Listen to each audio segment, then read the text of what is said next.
I'm Leo, and I'm a recovered alcoholic. I want to say good morning, good afternoon, or good evening, depending on where you might be from.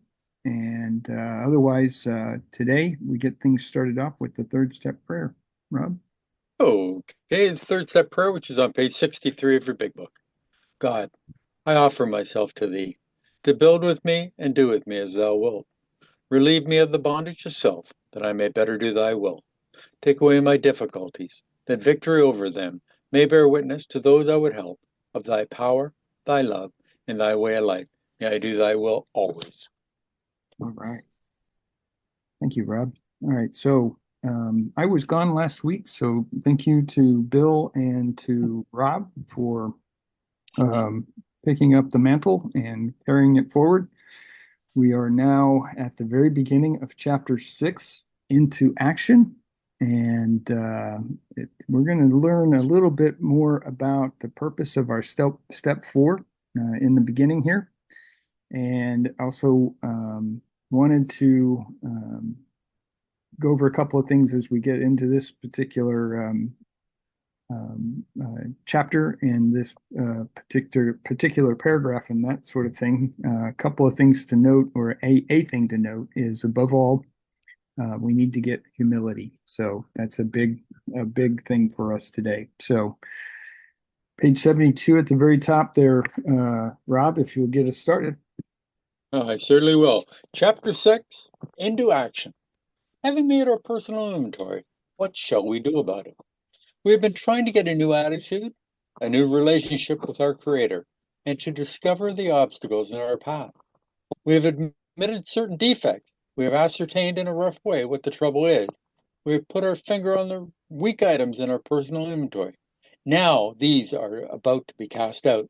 This requires action on our part, which, when completed, will mean that we have admitted to God, to ourselves, and to another human being the exact nature of our defect. This brings us to the fifth step in the program of recovery, mentioned in the preceding chapters.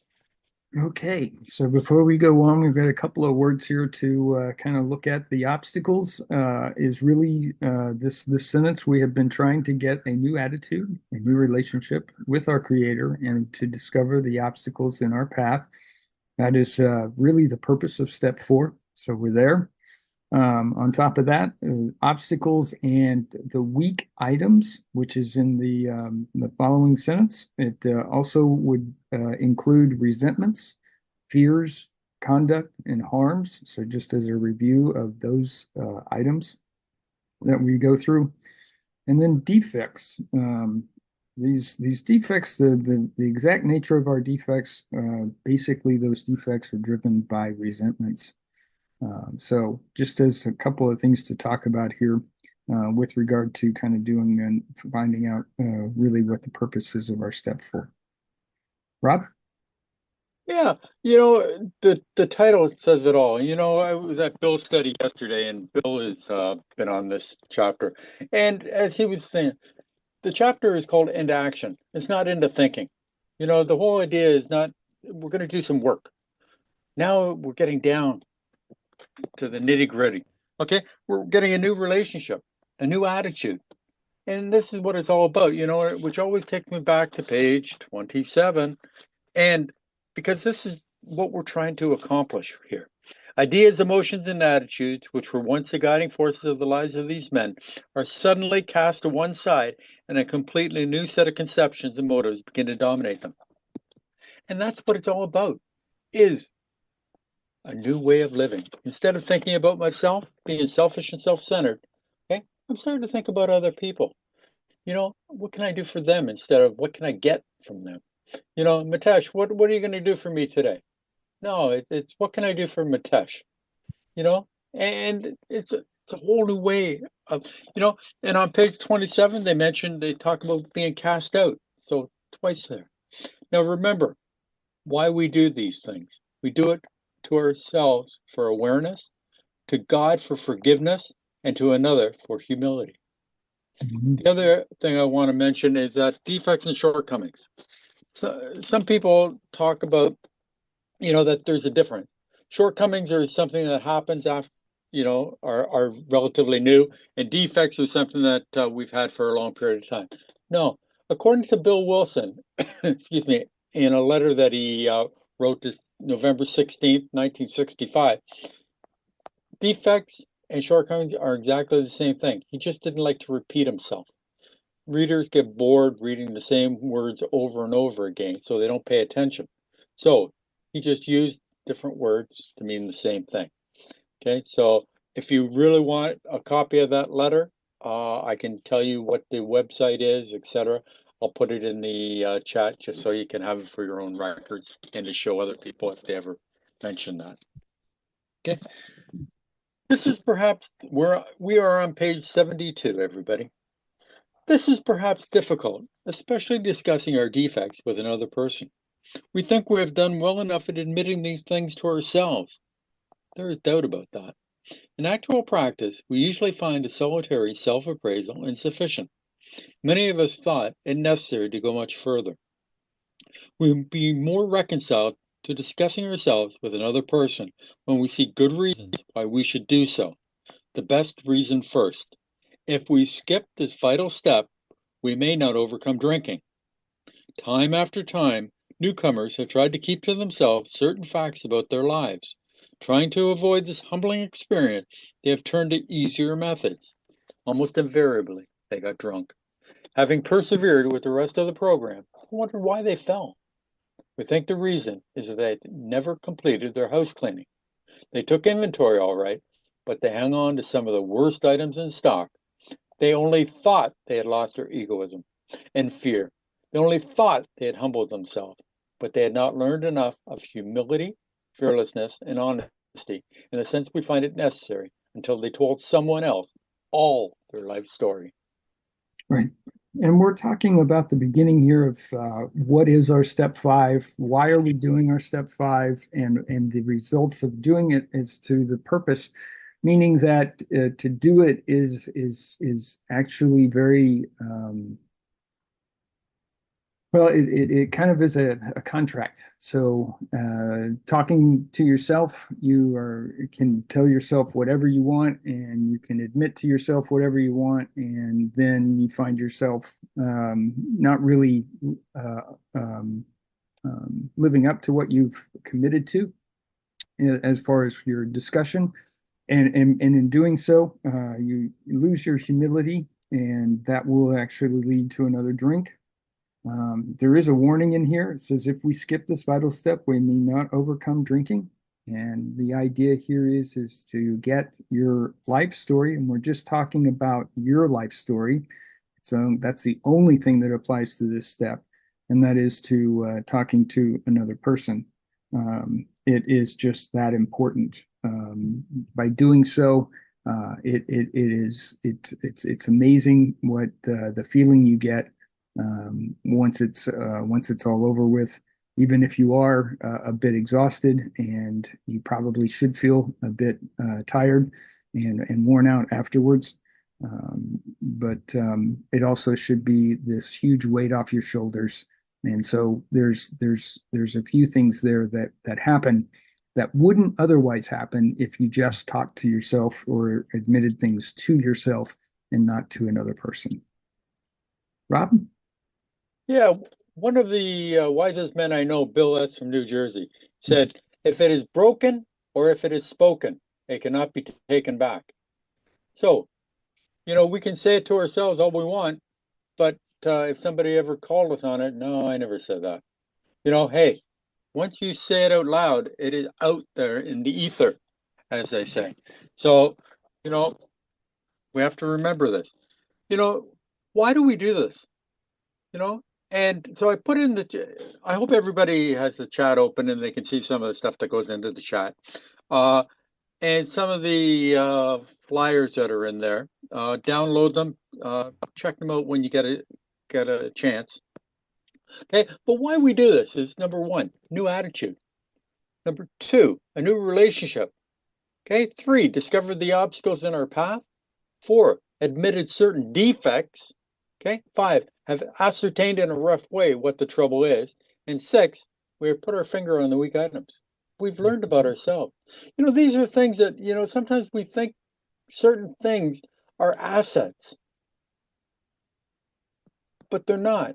And when we look, that's why we put this on paper so we can see it. Okay. And we realize that, you know what? I think Leo should do things this way and that way. Well, no, Leo is going to do things, but I get upset because he doesn't do it the way I think he should do it. Wow, that's a defect in me. My expectations that I'm putting on Leo. Okay, that's a defect on my part. So I see it and realize, okay, not only is it Leo, but Lisa does certain things too that, I think she should be doing it differently.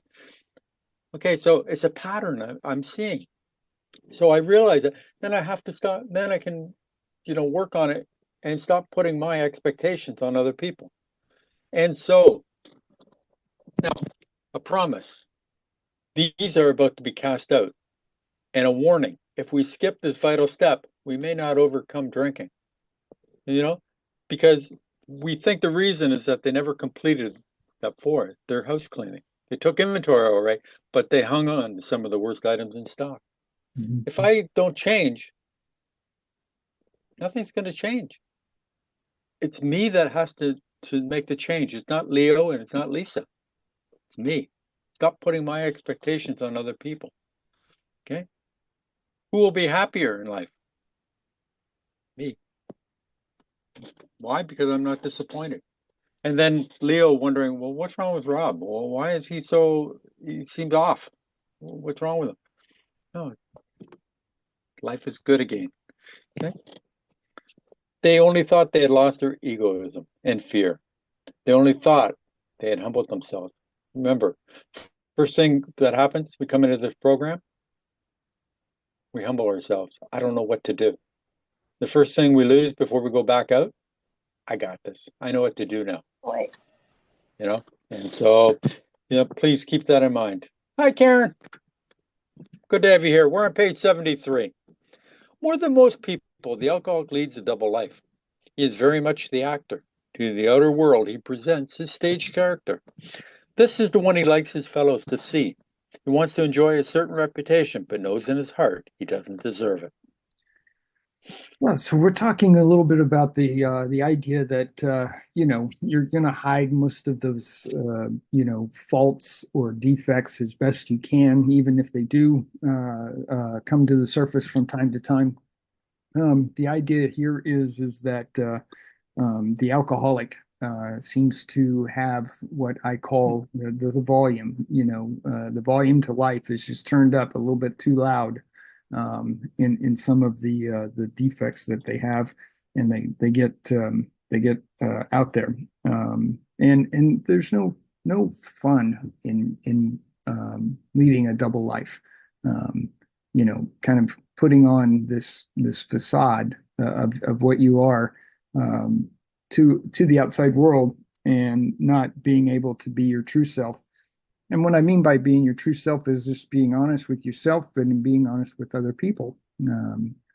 So the idea here is that you basically hide your drinking, you hide a lot of the things that you do because of your drinking, and that's just a lonely and very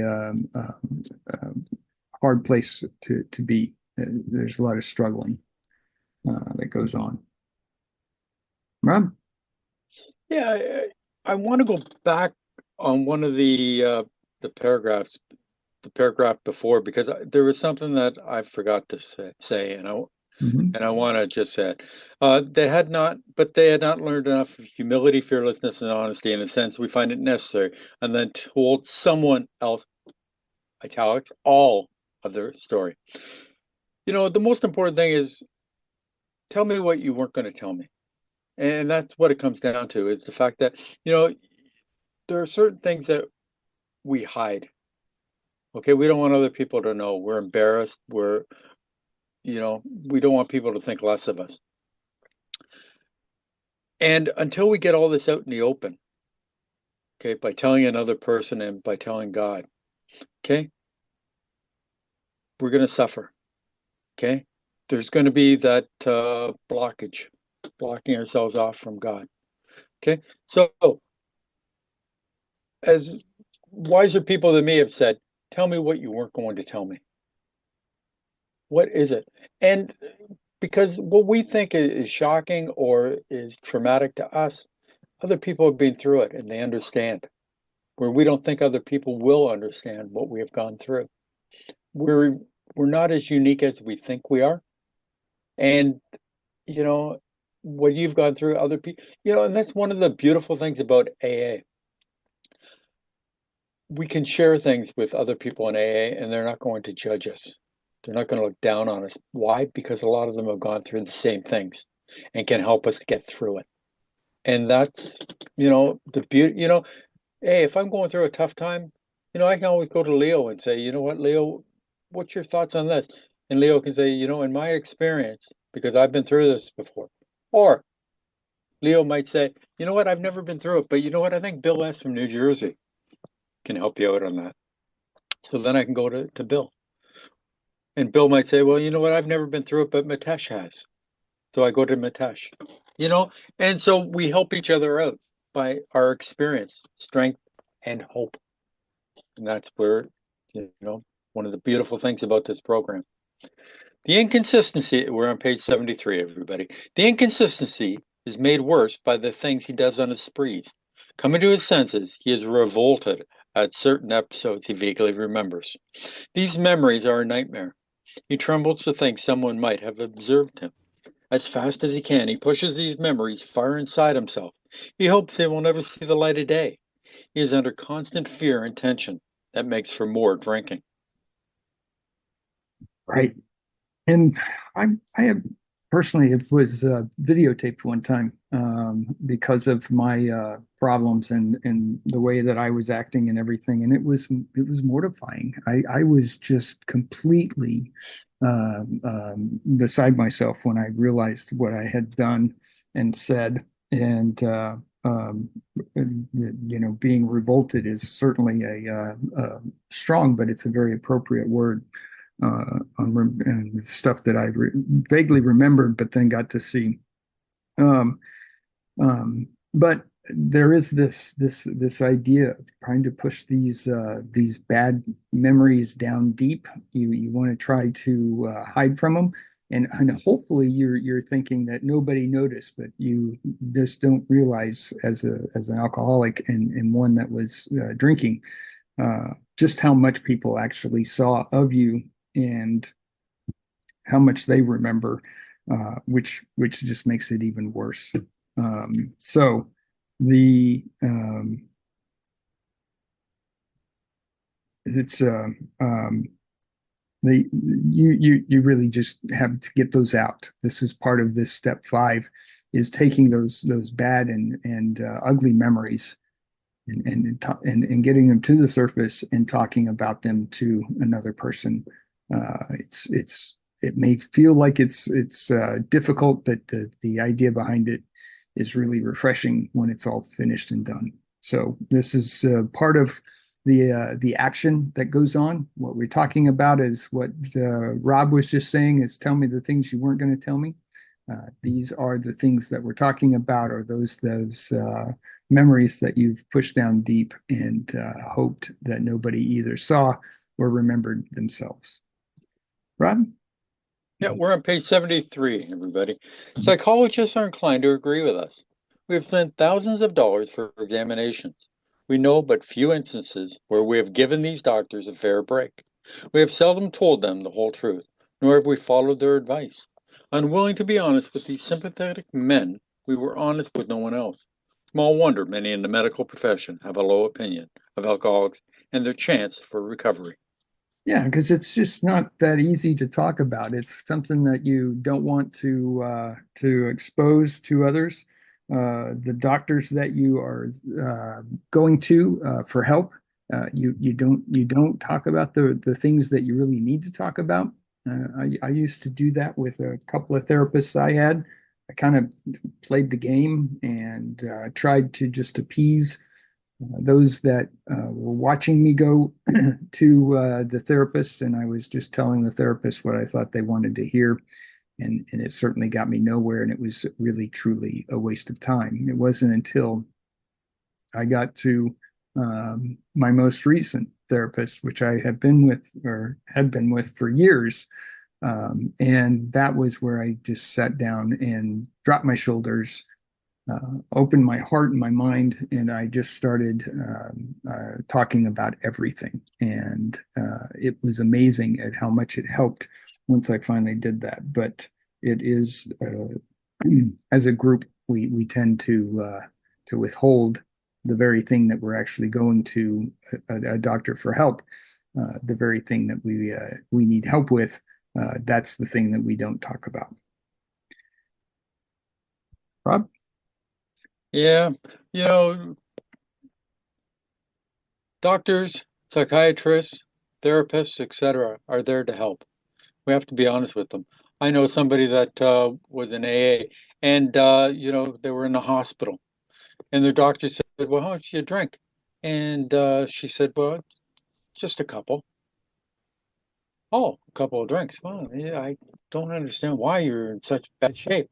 She meant 2 bottles she was drinking a day, but when the doctor thought it was just a couple of drinks, she didn't correct them, you know. So how are doctors, psychiatrists, etc., supposed to help us if we're not honest? We're not being honest with ourselves. We're not being honest with other people. Remember what this program is about: honesty. You know, we must, speaking the next line on the bottom of page 73, we must be entirely honest with somebody if we expect to live long or happily in this world. That's a must. Rightly and naturally, we think well before we choose the person or persons with whom to take this intimate and confidential step. Those of us belonging to a religious denomination which requires confession must, and of course, will want to go to the properly appointed authority, whose duty it is to receive it. Though we have no religious connection, we may still do well to talk with someone ordained by an established religion. We often find such a person quick to see and understand our problem. Of course, we sometimes encounter people who do not understand alcoholics. And then, of course, we sometimes encounter people who do not understand alcoholics. And so the idea here is that we're at that point. Here we are going to, we talked about the reason why we're going to do this step.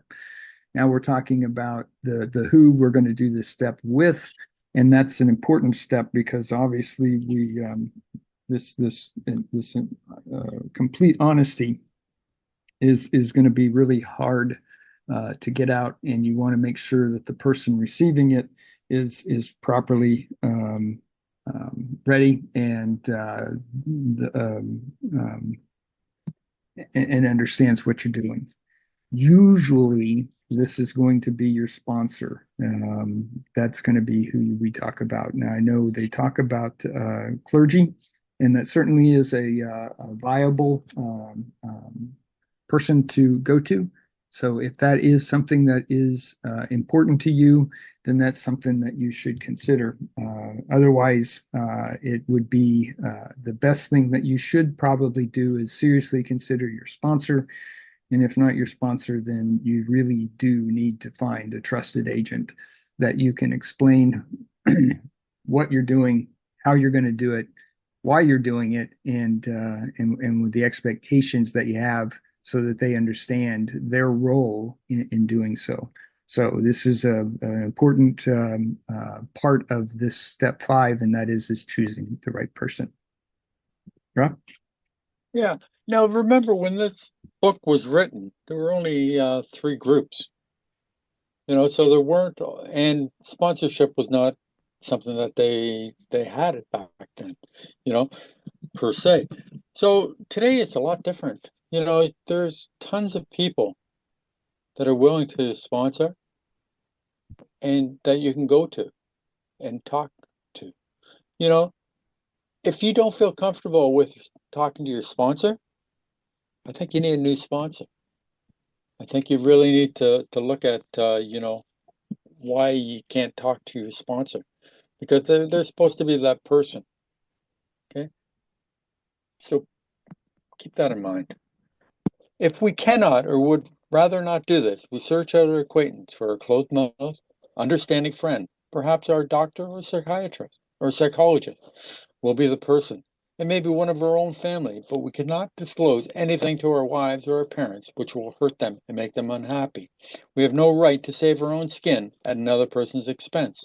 Such parts of our story we tell to someone who will understand, yet be unaffected. The rule is we must be hard on ourselves, but always considerate of others. That's correct. And the idea here is that it's probably not a good idea to sit down and go through this with a spouse or a partner.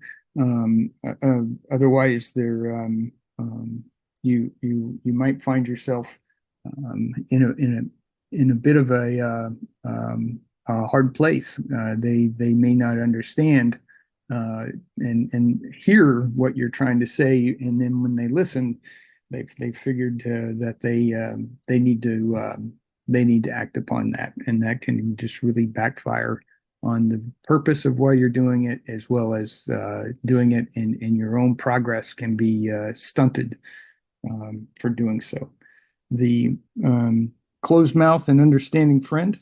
Certainly so. That could be someone if you can't do your sponsor. But again, I'm going to be right there with Rob, and that is if you're not comfortable talking to your sponsor, maybe you need a new sponsor.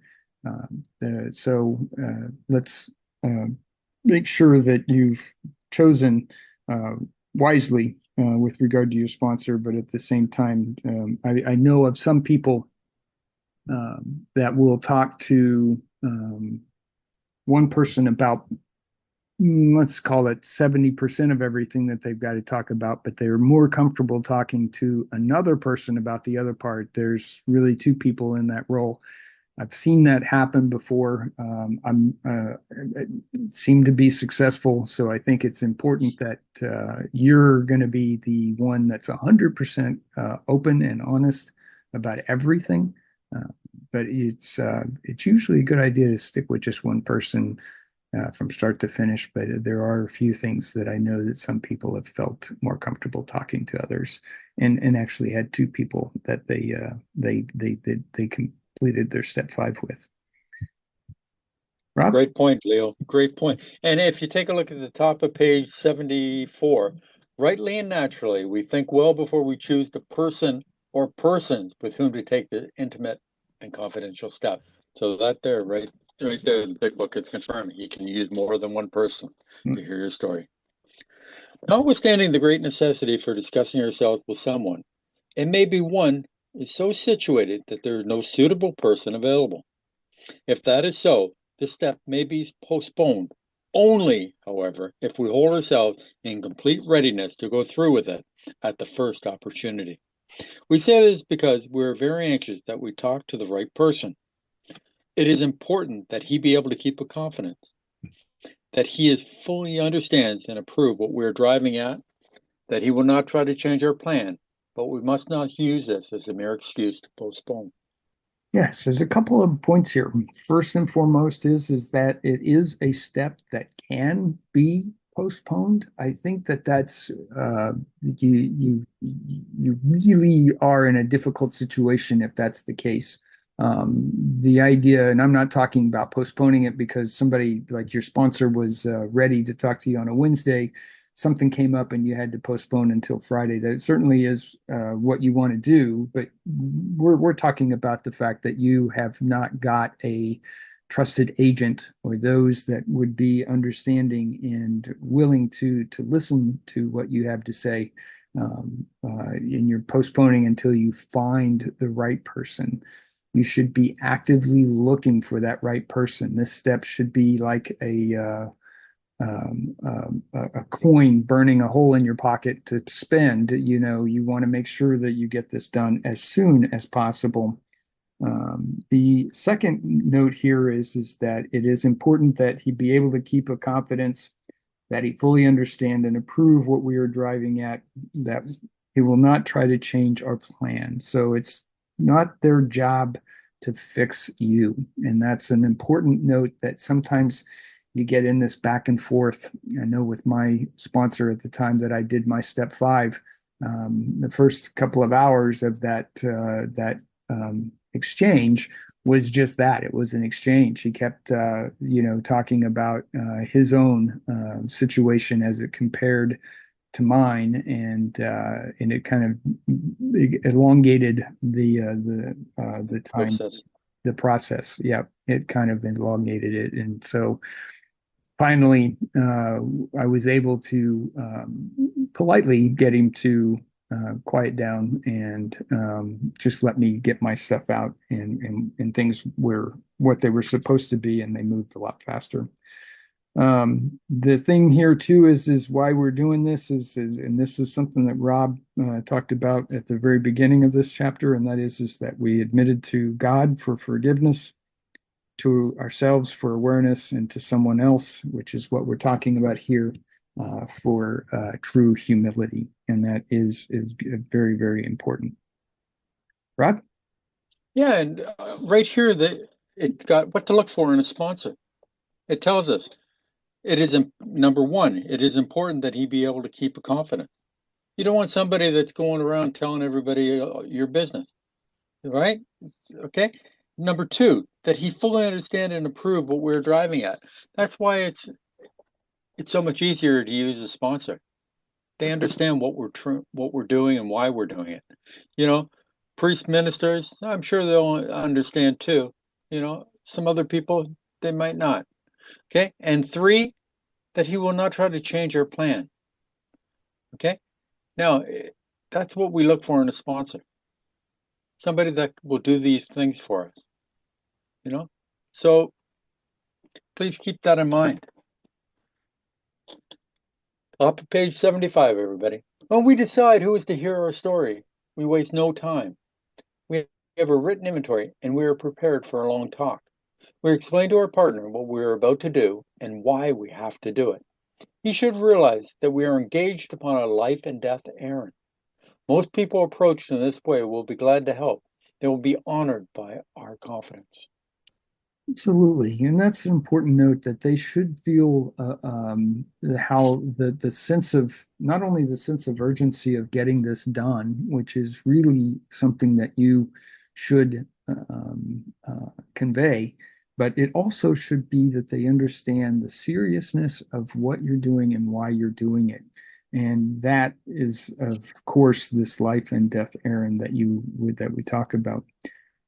You want to give the context of what you're doing, and you want to get consent from them to uh, go through the exercise, and that is really important for this step 5 to be successful, and that is to get the right person, not only that's going to keep things in confidence, but also is in the right frame of mind and understands their role as it's supposed to be played in this scenario. Rob? Yeah, and it says right here, we are engaged upon a life and death errand. You know, a lot of people don't make it. I'm sure we all know people that have died of this terrible disease. I know I've lost an awful lot of family members to it, you know, and I just wish that they had the opportunities. Well, I'm sure they did have the opportunities to join A. Maybe it wasn't for them. I don't know. But I wish they were able to get sobriety. Page 75. We pocket our pride and go to it, illuminating every twist of character, every dark cranny of the past. Once we have taken this step, withholding nothing, we are delighted. We can look the world in the eye. We can be alone at perfect peace and ease. Our fears fall from us. We begin to feel the nearness of our Creator. We may have had certain spiritual beliefs, but now we begin to have a spiritual experience. The feeling that the drink problem has disappeared will often come strongly. We feel we are on the broad highway, walking hand in hand with the spirit of the universe. Absolutely. And as we pocket our pride and go to it. We pocket our pride and go to it. This is that step that creates that humility that's so important to your success. And you want to get everything out, every skeleton that you have in the closet, every loose bone on the floor. You want to get those things out and in the open. And that's the idea behind it. And you do not want to withhold anything. The things that you're withholding, if you are the very things that are going to come back and haunt you and create a problem. And you'll find yourself reaching out for another drink. And they are talking from experience, and that is withholding nothing. We are delighted. It is such a refreshing feeling to get things out in the open and to a person, especially finding that right person that's going to keep things in confidence. The idea here is that it really does create some bit of euphoria and also the peacefulness that ensues afterwards. Now, one of the other things that we want to kind of highlight here is that we may have had certain spiritual beliefs, but now, and that means right now, we begin to have a spiritual experience. And this is really when most people will tell you that their spiritual experience really took a step in the right direction. It is that this step five, this reconciling of your past, of your life, and getting it out to someone else, is really something that you find that you've now partnered with your higher power in such a way that you've never done before, and it is an amazing connection that you're making. Rob? Yeah, and these are promises that are in the book, and I hope you have them marked down. If you don't, let's go through it once more. Promise number one: once we have taken this step, withholding nothing, and that's a condition, withholding nothing, we are delighted. We can look the world in the eye. Two, we can be alone at perfect peace and ease. Okay, we can enjoy ourselves. Three, our fears fall from us. Why? Because we're now trusting and relying upon God. Hey, anytime we have fear, God, please take away this fear so that I can enjoy this moment. Four, we begin to feel the nearness of our Creator. Five, we may have had certain spiritual beliefs, but now we begin to have a spiritual experience. And that's what Leo was just touching on. You know, a lot of people in the fellowship will say, well, when will I have my spiritual experience? Well, right here, it's saying that during step five. Okay, what were once, spiritual beliefs now begin to be a spiritual experience. Six, the feeling that the drink problem has disappeared will often come strongly.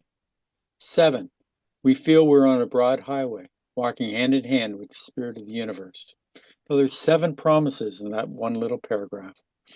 Okay, I put it in the chat so that you can highlight it or write it down, whatever you feel most comfortable with.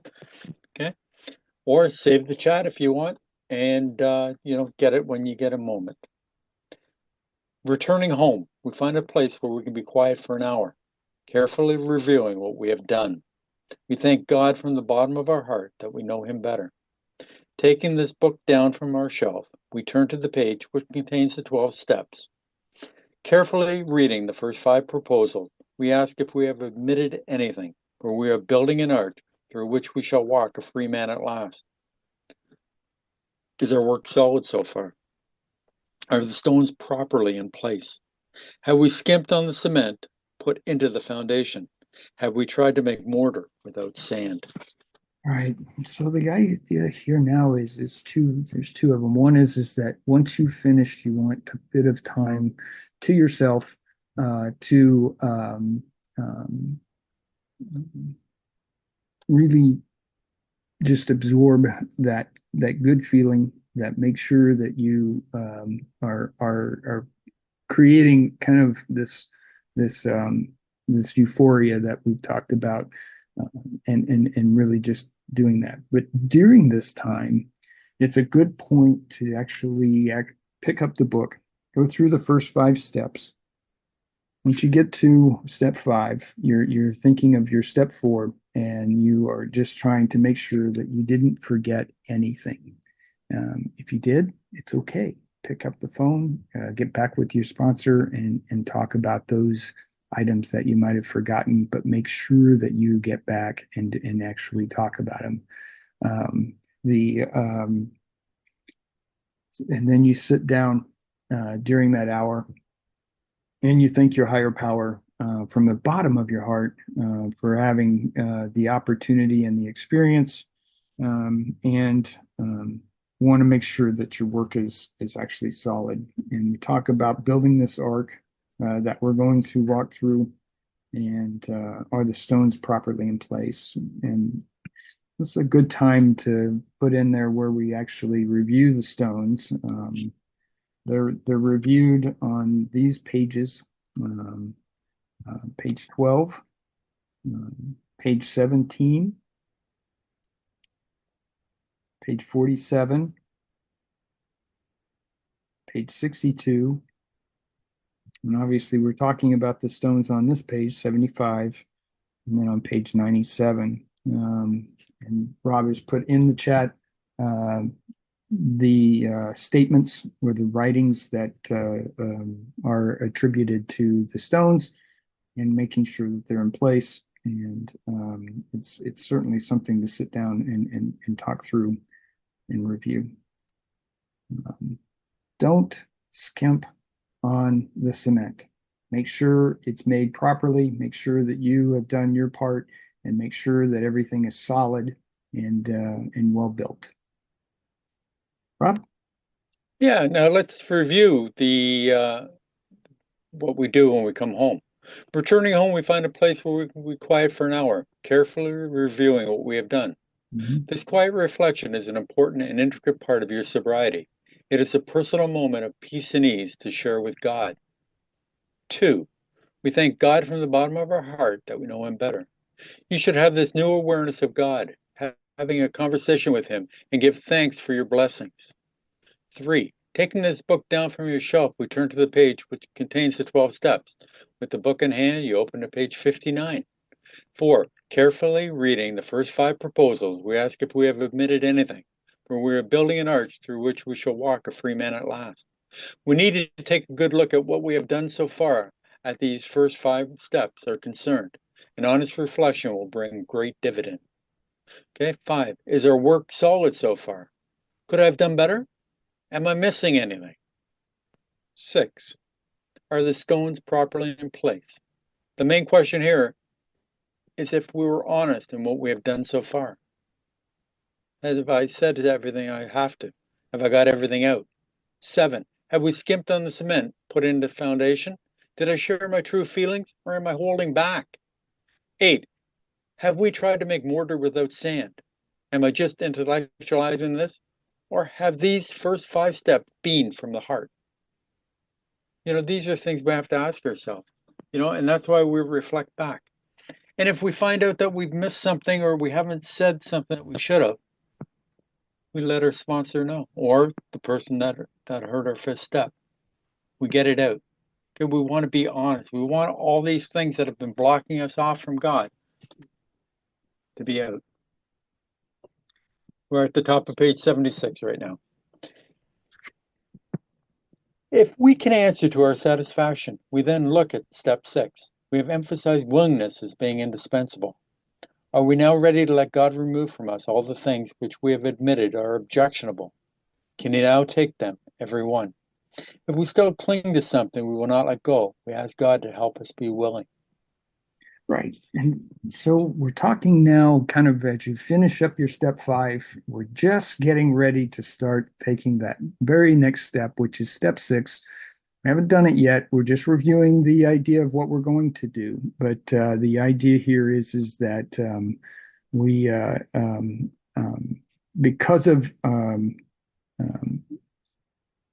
of our willingness to be honest, we're now ready to let your higher power remove from you the things which have admitted are objectionable. And again, we're talking about those resentments, fears, conduct, and harms. And it is an idea here that you want to be absolutely honest.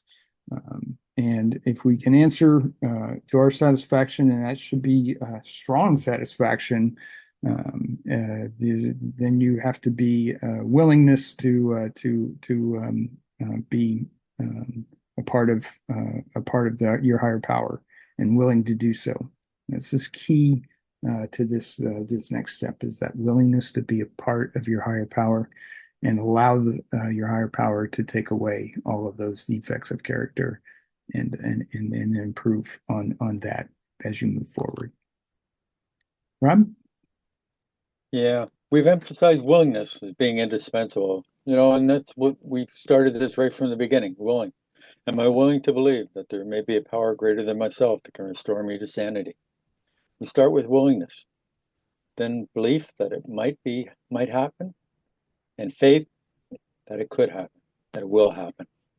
And that's what it's all about. We start off with willingness. Okay. Now, can everybody unmute for a second? I just want to we're going to read the 7-step prayer. So I just want everybody to read it with me. So when ready, we say something like this.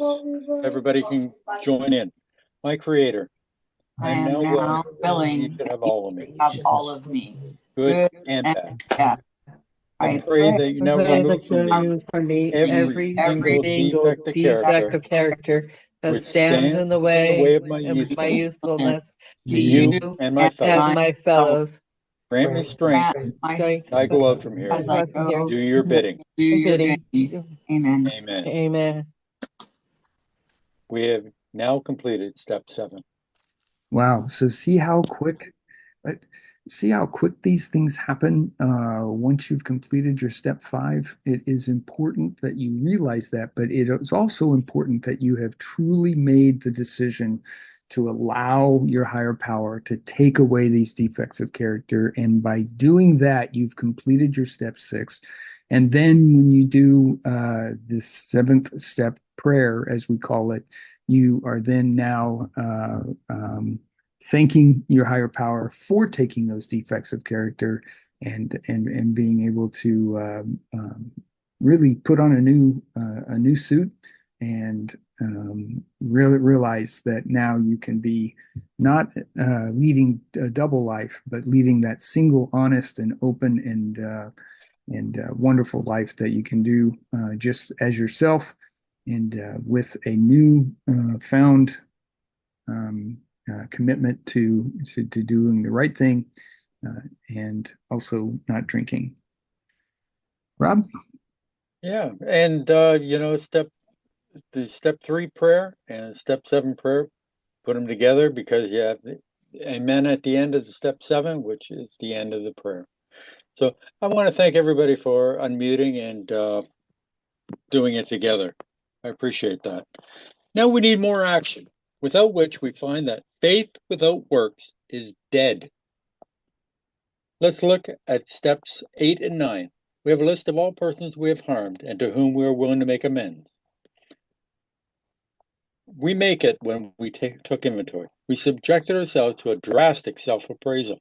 Now we go out to our fellows and repair the damage done in the past. Keep going, Rob. Sorry, Leo? The way I have it, my paragraph doesn't end until a little bit later. We made it. Okay, we'll go ahead and just talk about that first part. Now we need more action, without which we find that faith without works is dead. We're going to look at steps 8 and 9. Again, taking your step 4, those people that you had resentments, fears, harmed, and bad conduct with, those are people that you're going to list as people that you're going to make amends to. And so that's really what you're going to draw out of your step 4 and into your step 8. And the step 9 obviously is the actual action of making those amends as you go forward. But we're not quite ready to do it. And I want to emphasize this. We're not at the point of actually doing the step 9. We're just looking at our step 8 and 9 and getting ourselves prepared for it. We will actually tell you when it's the more appropriate time to do your step 9 as you go forward. You have to do your part, and also just to talk about, we'll say this again as we get through this, a simple apology is not an amend, not necessarily. You are just it's an important idea here that you're going to do much more than just a simple apology. So, Rob? Yeah. Here is a warning. Faith without works is dead. That's from the book of James, chapter 2, verse 26. And let's go to we won't go to page 14 and 15, but on the bottom of page 14, top of page 15, if an alcoholic failed to perfect and enlarge his spiritual life through work and self-sacrifice for others, he could not survive the certain trials and low spots ahead. If he did not work, he would surely drink again, and if he drank, he would surely die. Okay? You got to keep growing in this program. We keep doing it. We help other people. Now we go out to our fellows and repair the damage done in the past. We attempt to sweep away the debris which has accumulated out of our effort to live on self-will and run the show ourselves. If we hadn't the will to do this, we ask until it comes. Remember, it was agreed at the beginning we would go to any lengths for victory over alcohol. That's where I should have stopped before, right, Leo? Exactly. Yep. Sorry about that. It's okay. It's okay. It's just an important kind of emphasis on what you're going to do and why you're going to do it, and being ready to do it. If you're not, then you pray to your higher power for the will to do this, and as soon as it happens, then you jump to it and get going. Shouldn't take that much. Really do want to get this. This is such an important part of the 12 steps that we do. Rob? Yeah, remember, we don't want to carry things around with us anymore. It's like wearing a knapsack, filling it. They talk about drop the rock. The famous book. We're carrying all this stuff around. We're trying to get rid of all this stuff so that we're not weighed down. I always loved the book Atlas Shrugged by Ayn Rand. And the idea was that, everybody's problems Atlas took upon himself. People would climb on his back, with all their problems. And it got to the point where Atlas had so many problems on his shoulders that he was hunched over and he was falling further and further forward. So what does he do? He shrugs. A lot of problems fall off. We deal with all these things, okay? So we don't have to carry them around us anymore. They've been weighing us down, okay? They have no use for us anymore. So we get rid of them. Leo, it is 12:53. Shall we bring in Mr. Bill? Yes, sir. Great idea. Hi, this is Bill from New Jersey. Thanks a lot, guys. Good job today. This is really an important part of this this whole process when you get in here, and this is where the work is really starting to take place. After you've written your step 4, now you got to do something with it. And we move into step 5. And step 5 is real important. Like was already mentioned, there's a warning right there. If we skip this vital step, we may not overcome drinking. This is one of the few places in the book where it tells us if we don't do something, if we don't follow the instructions in here, we're probably going to drink again. It tells us that on page 15, on page 41, on page 66, on page 70, and on page 78, and also right here on page 72. So it tells us about 6 different times in this book that if we don't follow these instructions correctly and we miss something or we leave something out, we're probably going to drink. So your 5th step is really, really important because a lot of people wind up drinking because they won't do a 5th step. They don't want to talk to anybody else about what they did. They don't want to admit their wrongs. If we don't do that, we're going to be in trouble. We have a saying in New Jersey, if you skip the 5th step, you're probably going to wind up drinking a 5th. So that's what we need to do this. This is really important. And Bill gave us a lot of suggestions on how to do it. He gave us a bunch of different people that we could do it with, somebody ordained by a religion, a doctor, a psychologist, a family member. And I think, but today that stuff is outdated. like Rob mentioned, when they wrote this book, they only had 3 different groups. They had a group in New York, a group in Akron, and a group in Cleveland. And the Cleveland and Akron group, they both went to the same meeting out in Akron. So there was only 2 meetings that these people were going to. So it was a lot harder to find somebody to go along and do this stuff with, especially if you lived in Texas or California or Canada or somewhere where you were trying to get sober and there wasn't any kind of AA activity taking place there. So he was just giving different suggestions on who we could use. And I would not recommend using a family member because there's a lot of things that you don't want to tell your own family that you might have done. So the family, I think Bill was just running out of suggestions when he came up with a family member. But he's just given us some indication here on how we should do this. Then on page 75, he tells us we pocket our pride and go to it, eliminating every twist of character, every dark cranny of the past. That means we're supposed to tell everything to the person that we're doing the 5th step with. And in my opinion, the best person to do this with is your sponsor.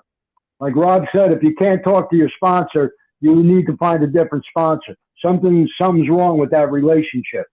You should be able to sit down with your sponsor and tell them anything that you did. And the good point about doing this with somebody that's in AA, instead of using like a priest or a minister, is they'll turn around and tell you that they did the same thing. I've heard this 1,000,000 times in AA when people are talking about doing their 5th step, that the person they were doing it with turned around and said, don't worry about that. That's no big deal. You did that once. I did it 3 times. So what? You know, if you talk to a priest or a minister, they're not going to tell you what they did. They're not going to be open like that with you. They're just going to listen to you. And all you're going to get is confession out of it. And they may not even understand what you're trying to do because unless they happen to be a recovered alcoholic, and if you just go talk to somebody from a religious organization, they may not be in recovery and they may not understand what you're doing. And you want somebody that understands this so they can help walk you through it. Because if you run into a roadblock and you get stuck halfway through doing your 5th step, somebody else has been through it. They know how to talk to you and walk you through it. That's why we do this with somebody that's already been through this. And again, your sponsor would probably be the best person to do it with. And Bill's just giving us different suggestions or instructions here on how to get through this. And whatever your sponsor tells you, however your sponsor wants to do it, I go along with whatever your sponsor says. That's the best way to do it. Mm-hmm. Okay, and then he moves on into step 6 and step 7, and they're only 1 paragraph each. Very short, very easy. And step 6 is you're just being ready to have God remove your defects of character. So if you're not ready, that means that you missed something on the last paragraph on page 75. Well, we're supposed to look at the first 5 proposals. That means the first 5 steps. Look at them, read them over, make sure that you did everything, you didn't leave something out. If you're having trouble with step 6 and you're not willing to get rid of all of the stuff, most people that go through this process, they will agree that if you have trouble with any step, that's because you missed something in one of the previous steps.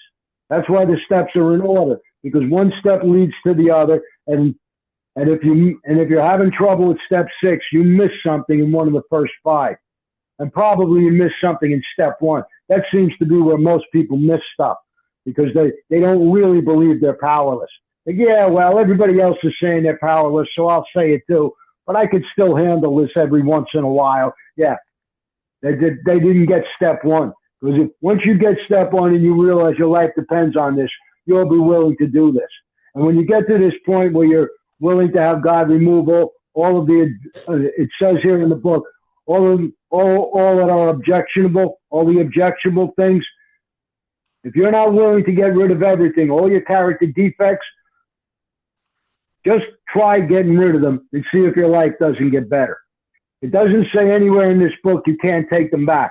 If you get rid of your character defects, you ask God to take them away and you get rid of them. If you don't like the result, you can always take them back tomorrow. Nowhere in this book does it say you can't take them back. You'll hear people all the times in meetings saying, oh, I took my will back and I started doing this stuff again and again. You can take it back anytime you want. So just try getting rid of it and see if you don't feel better about yourself. And then step 7 is basically just saying the prayer here. In step 6 and step 7, there's really no action other than the prayer that's in here. And like Rob mentioned, this prayer has an amen in it.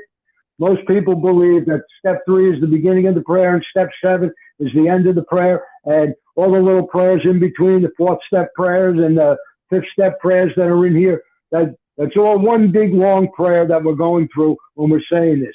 And that's where he has amen. And just for your own information, amen is the shortest sentence in the book. It's only one word. Okay, that's all I got. Thanks for letting me share. Thank you, Bill. Thank Appreciate you. Bill. Yep. All right, let's go through with the Serenity Prayer, and we'll open things up. God, grant me the serenity to accept the things I cannot change, courage to change the things I can, and wisdom to know the difference.